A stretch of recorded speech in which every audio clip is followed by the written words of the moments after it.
48 ঘন্টার ভিতরে রুবেল ভাইয়ের হত্যাকারীদেরকে 48 ঘন্টার ভিতরে রুবেল ভাইয়ের হত্যাকারীদেরকে আইনের আওতায় না হয় সর্বস্তরের ব্যবসায়ী সমাজ বৃহত্তর কর্মসূচি দিয়ে গিয়ে যাবে। আপনারা ওপেন পরিষ্কার করে দিবেন ইনশাআল্লাহ ব্যবসায়ী সমাজ এই মৌলভীবাজারের জনতা আপনার সাথে থাকবে এই সিপাহীদেরকে নির্মূল করার জন্য। প্রশাসনকে বলবো আপনারা কিভাবে ভাবনা করবেন, কি ব্যবহার করবেন, কোথায় থেকে সোর্স দিবেন সেইটা আমাদের জানার বিষয় নয়।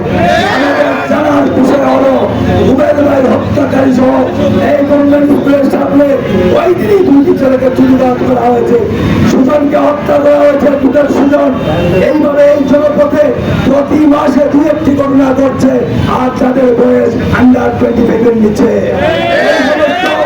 টোকাইদেরকে অনতিবিলম্বে গ্রেফতার করুন, আইনের আওতায় নিয়ে আসুন এবং আমাদেরকে আপনারা শান্তিতে ব্যবসা বাণিজ্য করার ব্যবস্থা করে দিবেন।